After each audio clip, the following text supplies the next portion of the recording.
Example number 1, अगर आपके पास एक बॉडी है और ये जो बॉडी है इसकी ईस्ट की तरफ वेलोसिटी गिवन है 30 मीटर पर सेकेंड गिवन है, ईस्ट की तरफ वेलोसिटी कितनी है 30 मीटर पर सेकेंड है, और इस बॉडी की नॉर्थ की तरफ वेलोसिटी गिवन है 40 मीटर पर सेकेंड। आपको ये क्या है, एक बॉडी की दो वेलोसिटी कैसे हो सकती हैं? हो सकती हैं, हाँ या ना? क्या एक बॉडी की दो वेलोसिटी हो सकती हैं? नहीं। मतलब ये कार आगे भी जा रही है, ये कार ऊपर भी जा रही है? नहीं। सुनने में तो नहीं लगता, पर है, प्रैक्टिकली है। देखो, एक जब हम motion in a straight line पढ़ते थे तो बॉडी सिर्फ और सिर्फ एक ही डायरेक्शन में मूव करती थी, 30 30 एंड 30, बात खत्म। अब हम क्या पढ़ने जा रहे हैं कुछ दिनों में, मोशन इन 2D। 2D में क्या होता है, बॉडी आगे भी जाएगी और बॉडी ऊपर भी उठेगी। प्लेन है, आगे भी उड़ रहा है और साथ साथ ऊपर भी उठ रहा है। अब आगे जाने की वेलोसिटी कुछ और है और वाई एक्सिस में जाने की वेलोसिटी कुछ और है। तो ये जो प्लेन है या जो कार है ये बेसिकली आगे जाते जाते ईस्ट जाते जाते ये कहीं नॉर्थ की तरफ भी इकट्ठी जा रही है। तो साइमल्टेनियसली ईस्ट भी जा रही है और नॉर्थ भी जा रही है। इसे बोलते हैं मोशन इन 2 डायमेंशन। 1 डायमेंशन में बॉडी की सिर्फ एक ही वेलोसिटी होती है और एक ही, या एक्स में या वाई में, पर 2 डायमेंशन में एक्स में भी बॉडी की मूवमेंट है और वाई में भी। तो dx/dt एक्स की भी वेलोसिटी आएगी, dy/dt वाई की भी वेलोसिटी आएगी। तो फिर नेट वेलोसिटी क्या आएगी, ये क्वेश्चन है। Find net velocity. आपको दो वेलोसिटीज गिवन है एक्स में और वाई में, और आपको नेट वेलोसिटी निकालनी है। तो बेसिकली आपको वेलोसिटी का वेक्टर सम निकालना है, और वेक्टर्स को ऐड करने का तरीका क्या बताया, या तो ट्राइंगल लॉ या फिर पैरेललोग्राम लॉ। चलो पैरेललोग्राम ड्रॉ करता हूँ इसका। पैरेललोग्राम कैसे, इजी है ना ड्रॉ करना, कुछ भी नहीं करना। इसके पैरेलल ये रहा, इसके पैरेलल ये वेक्टर सेम, और ये दो वेक्टर्स जिनको ऐड कर रहे हैं यही है। जिन दो वेक्टर्स को ऐड कर रहे हैं, दो वेलोसिटीज, इनके बीच में एंगल बोलो कितना है, 90। तो थीटा की वैल्यू यहां पर कितनी है, 90। ये एंगल क्या है, थीटा। थीटा का मतलब angle between A vector and B vector, 90। Resultant बनाएं। जो रिजल्टेंट है वो क्या बनेगा, रिजल्टेंट यहां से स्टार्ट होते हुए ये डायगोनल क्या माना जाएगा, इनका रिजल्टेंट। मान लो रिजल्टेंट वेलोसिटी क्या है, वी वेक्टर। क्वेश्चन है, मुझे v की वैल्यू बतानी है। मेरा क्वेश्चन था find resultant velocity, resultant velocity या नेट वेलोसिटी, v बताओ क्या होगा। अब कैसे किया आपने, राइट एंगल ट्राइंगल से कर दिया, बिल्कुल ठीक किया। क्योंकि लॉ क्या कहता है, इस 30 को साइड मान लो 30 है, इसकी साइड अगर 40 है तो साइड को 40 मान लो, ठीक। तो फिर पाइथागोरस क्या कहती है, ये कितना है, आंसर क्या है 50। तो कोई कहता है रिजल्टेंट का फॉर्मूला यूज नहीं किया, अच्छा चलो वो यूज कर लो। रिजल्टेंट का फॉर्मूला बोलो क्या है, √a² plus b² plus 2 into a into b, बोलो कॉस ऑफ। किन दो थीटा, यहां पे जो थीटा एंगल होता है वो क्या होता है, दो वेक्टर के बीच में एंगल, और दो वेक्टर के बीच में एंगल कितना है 90। तो cos 90 क्या है 0। तो चेक करो आंसर 50। तो कोई कहता फिर मैं पेपर में क्या करूं, ये करूं कि ये करूं, मैं तो यही कर दूंगा, मैं तो पेन को हाथ भी नहीं लगाऊंगा, मैं तो कह ही दूंगा कि ये 30 है 40 तो पक्की बात है ये 50 ही होगा। तो तुम भी ऐसे ही कर देना। पर आपको समझाने के लिए कि रिजल्टेंट का फॉर्मूले से भी आंसर सेम है, तो फिर आप कहोगे सर रिजल्टेंट का फॉर्मूला करने की जरूरत क्या है, वो इसलिए क्योंकि हर वक्त तुम्हें एंगल 90 गिवन नहीं होगा। जिसमें तो 90 गिवन है उसमें तो बहुत आसान क्वेश्चन हो गया, वो तो पाइथागोरस ही कर लोगे। और जिसमें 90 नहीं है फिर यहाँ पर एंगल चेंज करके आपको आंसर निकालना पड़ेगा। जैसे एक वेलोसिटी 30 है, एक 40 और एंगल इनके बीच में 60 डिग्री है, फिर यहाँ पर 60 पुट करना पड़ेगा। लेकिन जब यहाँ 90 है फिर कोई प्रॉब्लम नहीं है, आप पैरेललोग्राम ड्रॉ करो, राइट एंगल बनेगा, ये 50 आ जाएगा, डन। कोई डाउट इसमें?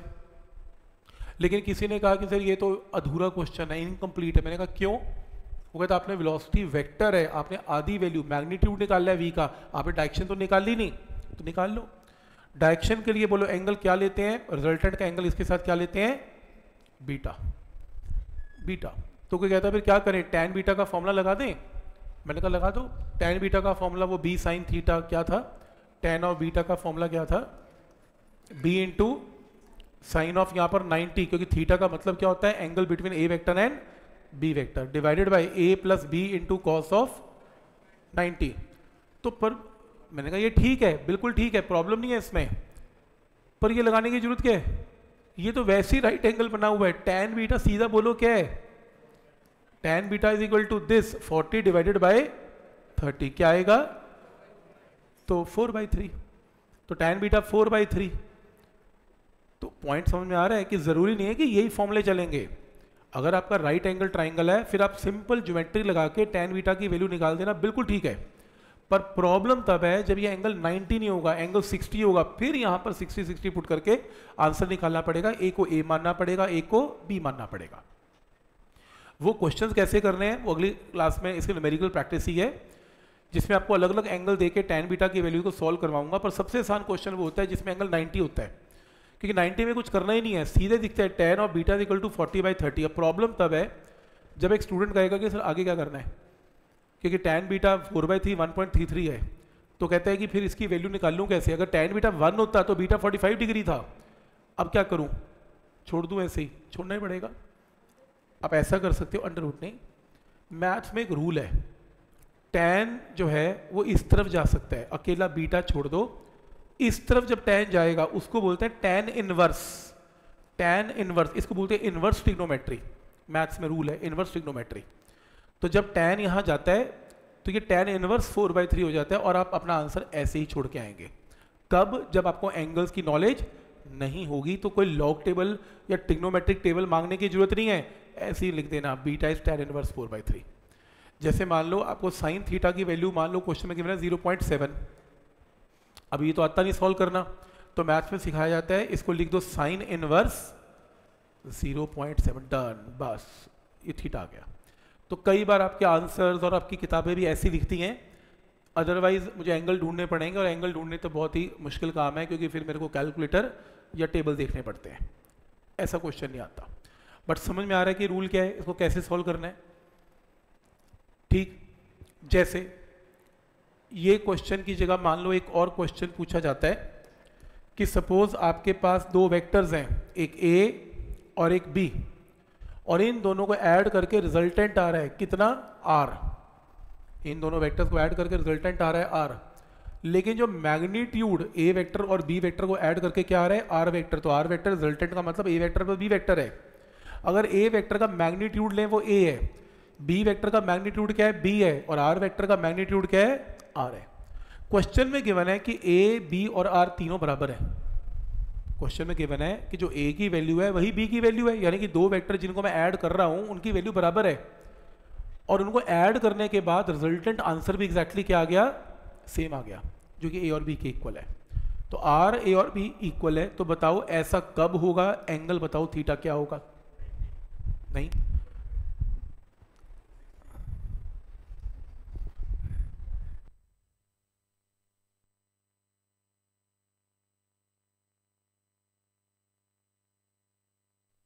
में आ गया कि मैं दो वेक्टर्स को ऐड करना चाहता हूं, दो वेक्टर की वैल्यू ए एंड बी है, मैग्नीट्यूड ए एंड बी है, उनको ऐड करके जो आंसर आएगा उसका रिजल्टेंट की वैल्यू भी ए और बी के इक्वल है। थीटा बताओ। आप सिंपली बस यार ये बताओ आर का फॉर्मूला क्या होता है? Under root of A square B square 2ab cos theta, where theta is angle between A vector and B vector, यही निकालना है। एक काम करें, हर जगह आर पुट कर दो, क्योंकि ए की वैल्यू भी आर है, बी की वैल्यू भी आर है, ए और बी की वैल्यू भी आर है, ये लो। तो R is equal to under root of क्या बनेगा? 2r square plus 2r square cos of theta, squaring करो, r square is 2r square plus 2r square cos of theta, minus करो, minus R square 2r square cos of theta, cos theta की value solve करो, answer कितना आएगा? Minus half. और आपको बता दूं थीटा माइनस हाफ का मतलब होता है 120 डिग्री। जब ए वेक्टर और बी वेक्टर में एंगल 120 है, कॉस थीटा याद कर लो, दो वैल्यूज कॉस थीटा की याद रखना इस चैप्टर में, कॉस ऑफ 180 याद करना -1 है, और कॉस ऑफ 120 की वैल्यू याद करना -1/2 है। फ्रीक्वेंटली यूज है दोनों, बहुत यूज होनी है, ये लिख लो। तो आंसर क्या आएगा? 120। पॉइंट समझ में आ रहा है यहां तक? तो कैसे करना है समझ में आ रहा है क्वेश्चन?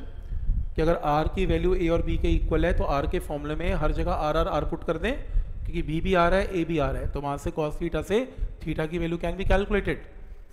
दूसरे बैच में एक स्टूडेंट ने एक बहुत सही तरीका बताया मेरे को, शॉर्टकट, कहता रिजल्टेंट फॉर्मूला लगाने की जरूरत ही नहीं, छोड़ दो, 1 मिनट में आंसर आ गया। वो इमेजिन ही कर गया स्टूडेंट, कैसे, ज्योमेट्री से ट्राइंगल बना के इमेजिन कर गया, कैसे, सोचो, ठीक बोला उसने। वैसे अगर मैं इनका ट्राइंगल बनाऊं तो ट्राइंगल के एंगल्स क्या बनेंगे, 60 60 60, क्योंकि ए बी और देखो 3 तो साइड्स हैं, एक ए है एक बी है और एक आर है, और सारी तो इक्वल है, तो ये कौन सा ट्राइंगल बनेगा, इक्विलेटरल ट्राइंगल बनेगा। तो मैंने कहा हाँ ठीक है इक्विलेटरल बनेगा, पर उसने ये भी कहा कि मेरा आंसर नहीं आ रहा, मेरा आंसर 60 आ रहा है। ठीक है, तो मैंने कहा देख तेरे को आंसर निकाल के दिखाते हैं, ये देख ये रहा, इसमें मान लो ये आपका ए वेक्टर है, मान लो ये आपका बी वेक्टर है, और R vector should be a closing side, ये आपका R vector such that A B और आर का मैग्नीट्यूड सेम है, तो ये हर एंगल क्या बनेगा, 60 60 एंड 60। इमेजिन कर पा रहे हो इसे, A vector B vector R vector बराबर है, तो ट्राइंगल तो 60 का ही बनेगा, कोई डाउट इसमें, समझ में आ रहा है यहाँ तक। मेरे को एंगल क्या निकालना है ए वेक्टर बी वेक्टर में, अगर ये ए वेक्टर बी वेक्टर है, देखो ए वेक्टर बी वेक्टर में एंगल का मतलब लाइन के बीच में एंगल थोड़ी ना है, डायरेक्शंस का एंगल है। ए वेक्टर की डायरेक्शन कहाँ है, यहां रुक गई कि आगे भी जा सकती है, जा सकती है, जैसे ए वेक्टर एक्स के अलोंग है, एक्स एक्सिस रुक थोड़ी ना गया, ए वेक्टर ये पूरी की पूरी डायरेक्शन किसकी है, ए वेक्टर की है। बी वेक्टर कहां पर है, ये रहा, इनके बीच में एंगल क्या बनेगा, आंसर 120। सही है, ये भी मुझे अच्छा लगा, सही है, वगैरह बिना पेन को वैसे ही सॉल्व करके आंसर आ रहा है, पॉइंट समझ में आ रहा है यहाँ तक। वैसे ज़्यादातर लोग ये कर नहीं पाते, ज़्यादातर वही कर पाते हैं, मैं भी प्रेफर करता हूँ ठीक है आर की वैल्यू में पुट करो, डन करो, क्या सोचना उसमें, पर अगर सोचना चाहते हो तो सोच सकते हो, ऐसे भी सही है। पॉइंट समझ में आ रहा है कि क्या लॉजिक है इसमें। तो हमने इसकी प्रैक्टिस ही कंटिन्यू करनी है, अब कुछ नहीं है, इसके सिर्फ न्यूमेरिकल प्रैक्टिस ही है कि अलग अलग सिचुएशन में कैसे ये फॉर्मूला लगेगा।